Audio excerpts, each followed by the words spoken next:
My dearest beloved divine friends, family, brothers and sisters, welcome to another in the series of The Wonderful World Tomorrow, brought to you with the compliments of the Universal Peace Federation, Georgetown, Guyana. And I'm your friend, your brother, Haji Dr. Ocean Khan, in the raw, RKS Guyana Free Media, with a wisdom to conceptualize and to better us. For a better you, a better me, a better world. And so I will use some thoughts from James Allen, one of my favorite old writers, who died in poverty, but whose wife found his writings and has made many amazing books for self and human development, my friends, family, brothers and sisters. The power of the human thought is something that I have been working on constantly for the last 30 years.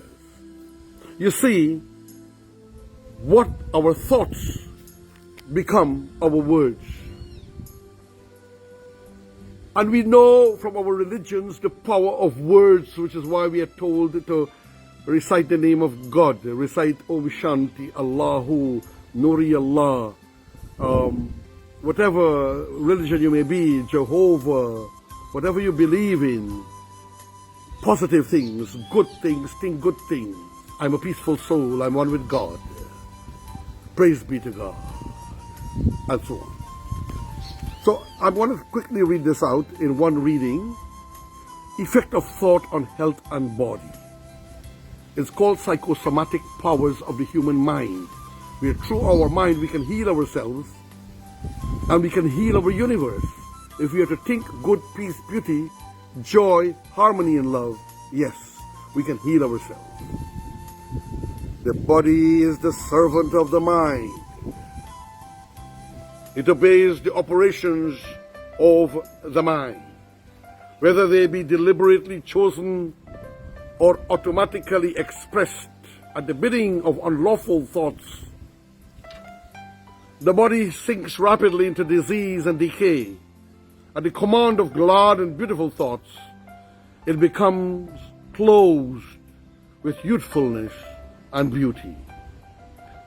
Disease and health, like circumstances, are rooted in thought. Sickly thoughts will express themselves as a sickly body. Thoughts of fear have been known to kill a man as speedily as a bullet, and they're continually killing thousands of people just as surely, though less rapidly. I want to give you a little example, ladies and gentlemen. They were trying to torture a man in the Middle Ages and make him think they are going to chop his head off on the guillotine. The guillotine is that blade, one at the bottom with a stump, dull blade, and the one on top that falls and chops the head off.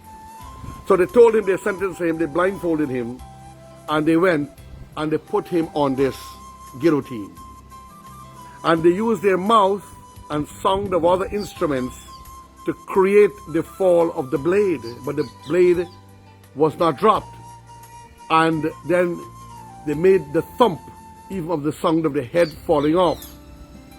But they were not doing it. They were trying to torture this man. And when they finished, the man, when they took him off, he died. He had a heart attack of fear. So fear of what? Some people fear everything and anything, sometimes because of the way they grew up. Some child might have grown up without a father. They might have grown up in brutal circumstances. And they might have been tortured and tormented, and sometimes they grow up with fear. Some of us, humans, we might have grown up while we have disappointing situations with charisma, strength, and power, and God might have put something to guide you, as I have found when I was about 9 years of age, or 7 or 9 years of age, The Power of Positive Thinking by Norman Vincent Peale. So, nature and a human being work with you through God. So I found that book and I keep reading it until I achieved all the things that I wanted to achieve by the power and the grace of God. But that book was there. You have to recognize that God is working with you. It could be a flower, a blade of grass, a flowing water, some rainfall. Back to the article. Thoughts of fear have been known to kill a man as speedily as a bullet, and they are continually killing thousands of people just as surely, though less rapidly. The people who live in fear of disease are the people who get it. Oh yeah. While I'm preventing COVID by doing the right thing, I am at the same time not like a maniac of it, because when you fear the disease, you get it. Anxiety quickly demoralizes the whole body and lays it open to the entrance of disease with impure thoughts. Even if not physically indulged, will soon shatter the nervous system. So some people suffer from anxiety. Anxiety is a horrific thing. You need to try and cure it, or you take more medication to cure it. And anxiety is a thing that you're self-taught.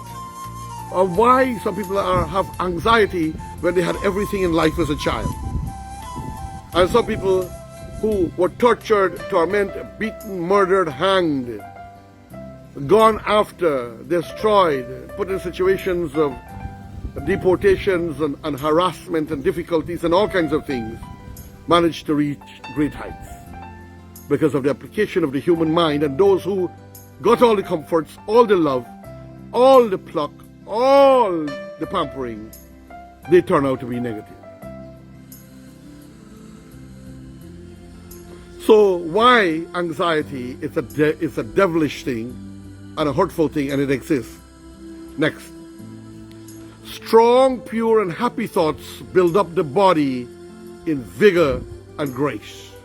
Anxiety quickly demoralizes the whole body and lays it open to re-entrance of disease, while impure thoughts, even if not physically indulged, will soon shatter the nervous system, showing the power of the human thought on the human body.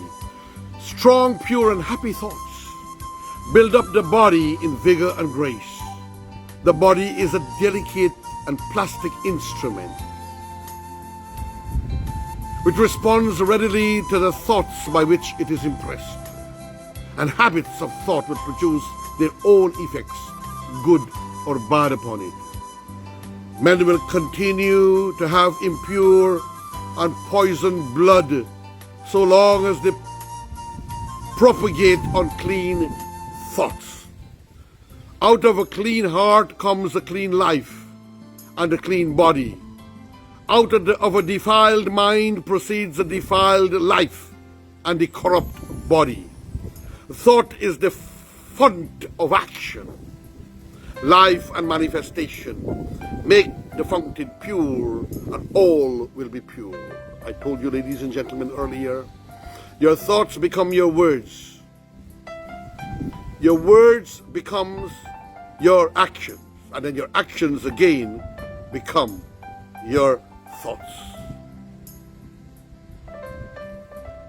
Back to the writing. Change of diet will not help a man who will not change his thoughts. When a man makes his thoughts pure, he no longer desires impure food. Clean thoughts make clean habits. The so-called saint who does not wash his body is not a saint. He who has strengthened and purified his thought does not need to consider the malevolent microbe.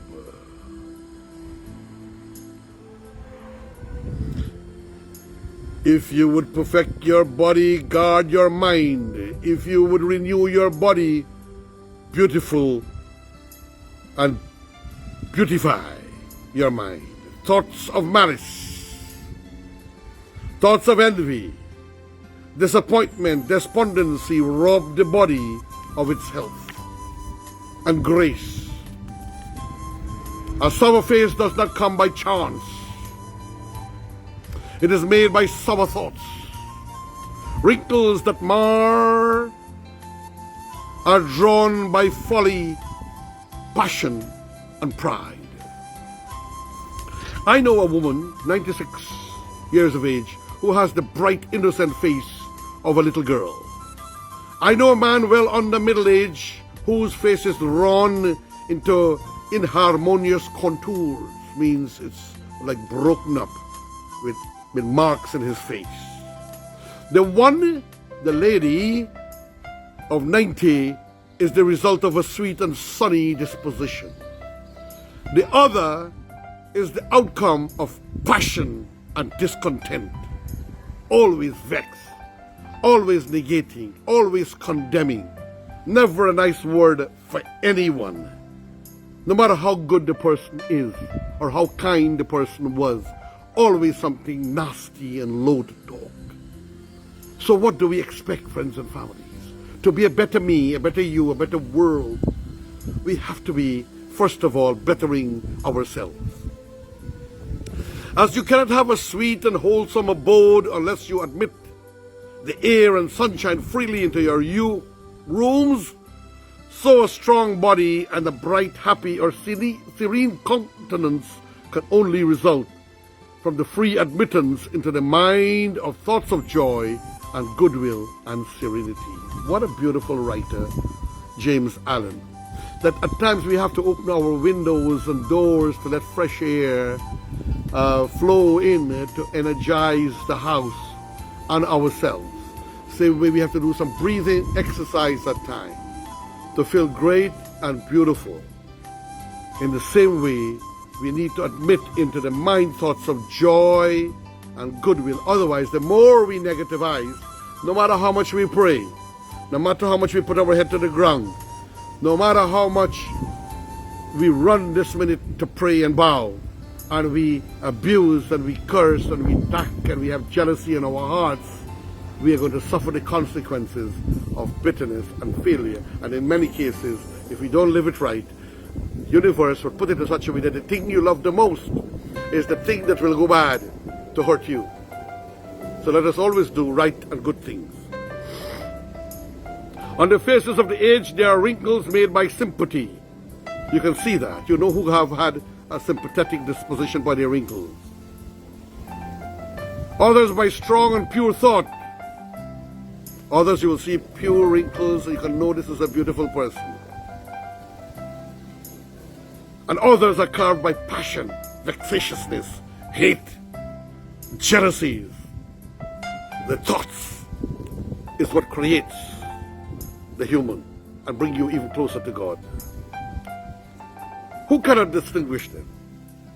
This writer is saying, with those who have lived righteously, age is calm. That's right. When you live a good life, age becomes calm, even death. I am paying for my funeral as I'm speaking to you, ladies and gentlemen, because I'm trying to be calm and telling everybody else, as the age and even the youth and the young, be calm and do things also to try to help me to be calm. Peaceful and softly mellowed like the setting sun. Like when the sun is setting, it is such a beautiful time and it's so calming. And when you see the rays, the glittering, the redness and the gold of the dusk as the sun goes down, it's peaceful. I have recently seen a philosopher on his deathbed. He was not old except in years. He died as sweetly and peacefully as he had lived. So he had to die because he's organic. Time passed. But he was so sweet and cool and calmly went to his Creator. Others are fighting, lashing and beating and suffering in bed, in pain and trauma and turmoil because they lived a life of passion and ingratitude to God, a life of hate. Back to the article. There is no physician like cheerful. There is no physician like a cheerful thought for dissipating the ills of the body. A cheerful thought will get rid of any nasty thing that bothers your body. There is no comforter to compare with goodwill for dispersing the shadows of grief and life like calm and pure thoughts. Prayers doesn't help if your thoughts and your generosity is not to the top. Further, to live continually in thoughts of ill will, cynicism, suspicion, and envy is to be confined in a self-made prison hole. Let me read that again, ladies and gentlemen. For this, the wonderful world tomorrow. Brought to you with the compliments of the Universal Peace Federation for all humanity in the raw, Arceus Guyana Free Media. To live continually in thoughts of ill will, cynicism, like to mock people, being a cynic. Suspicion, always suspecting somebody is up to something. And envy, jealousy and envy are terrible poisons of the human body of the envier. You might hurt the other person a little bit, but the other person will prosper, and you and yours will suffer. This is life. It's to be confined in a self-made prison that you're locked into something where you're constantly suffering because you're never happy. But to think well of all, to be cheerful with all, to patiently learn to find the good in all. Such unselfish thoughts are the very portals, the doors of heaven, he says. The portals of heaven, it means the doors to heaven. And to dwell day by day in thought of peace toward every creature will bring abounding peace to their possessor. My friend and family, think on that. Until next time, your friend, your brother, me, Haji Dr. Roshan Khan, in the raw, Arceus Guyana Free Media, and for the wonderful world tomorrow, for a better you, a better me, a better world. And the correction starts with me. I'm always trying to be better. And I bless those who have educated me, those who have contributed to my education, those who have taught me, even those who were evil to me, those who were harsh to me. It helped to open my heart. And I ask God to forgive anyone who might have in some way hurt me. May the peace, the mercies, and the blessings of God Almighty be with one and all. Your friend and your brother, Haji Dr. Roshan Khan, reminding you that this is what the message came from by James Allen.